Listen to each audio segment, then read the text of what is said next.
नमस्कार, राजस्थान संवाद में आपका स्वागत है। मैं हूं आपके साथ चेतना शर्मा। राजस्थान की राजनीति के चाणक्य प्रेस कॉन्फ्रेंस का शतक लगाने के लिए निकले हैं। दरअसल राजनीति के चाणक्य माने जाने वाले पूर्व कैबिनेट मंत्री चंद्रराज सिंघवी ने कहा है कि वे पूरे राजस्थान में प्रेस कॉन्फ्रेंस करने निकले हैं। उदयपुर में ये 8वीं प्रेस वार्ता है। 60 दिन में प्रेस कॉन्फ्रेंस का शतक लगाने का लक्ष्य रखा है और इसके बाद प्रदेश के अगले मुख्यमंत्री के चेहरे का फीडबैक ज्यों का त्यों प्रस्तुत करूंगा। आपको बता दें कि सिंघवी ने गुरुवार को उदयपुर में आयोजित प्रेस वार्ता में ये बात कही। उन्होंने साफ साफ कहा कि वे सिर्फ एक पक्ष के लिए नहीं बल्कि जनता के पक्ष की तरफ से मुख्यमंत्री के अच्छे उम्मीदवार की तलाश में चौथे स्तंभ से वार्ता करने निकले हैं।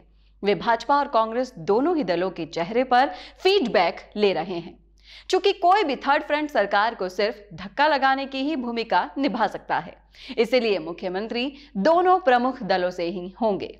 इसलिए वो ओपिनियन ले रहे हैं और उन्हें संकलित कर प्रकाशित भी करेंगे।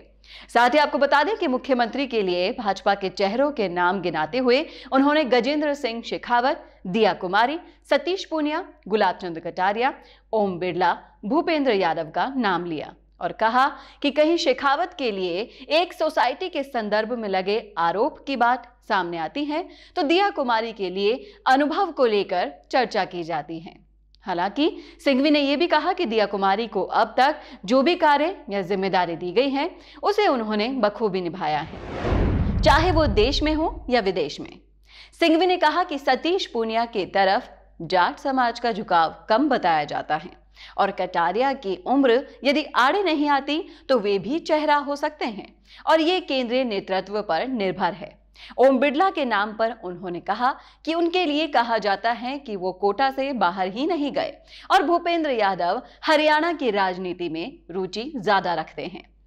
इसी तरह सिंघवी ने कांग्रेस में सचिन पायलट, अशोक गहलोत, बीडी कल्ला, सीपी जोशी के नाम गिनाए। सचिन के लिए लोकप्रियता का आधार बताया तो गहलोत पर अनुभव और आला कमान का आशीर्वाद होना बताया। बीडी कल्ला और सीपी जोशी के लिए उन्होंने कहा कि फिलहाल इन चेहरों को सीमित प्रभाव का माना जाता है।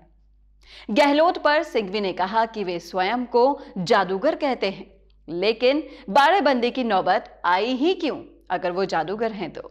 इस पर भी विश्लेषण की आवश्यकता है। सिंघवी ने दावा किया कि 100वीं प्रेस वार्ता के बाद जो फीडबैक मजबूती से उभर कर सामने आएगा उसके लिए वे संबंधित पार्टी के आला कमान को मजबूर करने की ताकत रखते हैं और कहेंगे कि जनता क्या चाहती है। अभी की हमारी रिपोर्ट से इतना ही। आप देखते रहिए ऐसे ही रिपोर्ट्स के लिए राजस्थान संवाद। नमस्कार। अपने इंटरव्यू के जरिए लोगों को अपने और अपने काम के बारे में बताने से बेहतर और कोई तरीका नहीं हो सकता। और वो इंटरव्यू अगर ऐसे चैनल पर हो जिसमें प्रदेश के 2,70,000 से भी ज्यादा लोग सब्सक्राइबर्स हो तो आपकी आवाज को बुलंद होने से कोई नहीं रोक सकता।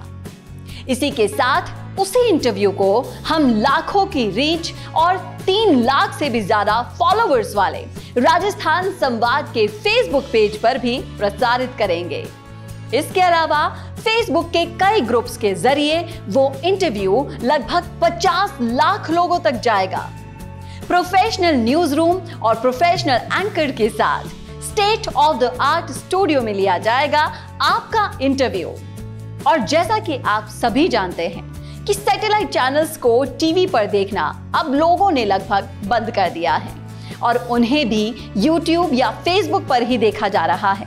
तो इससे बेहतर क्यों ना आपका प्रचार एक डिजिटल चैनल पर ही हो जहां पर आप ज्यादा से ज्यादा लोगों तक भी पहुंच पाए और जो सिर्फ आपके बारे में बात करे, किसी और मुद्दे के बारे में नहीं।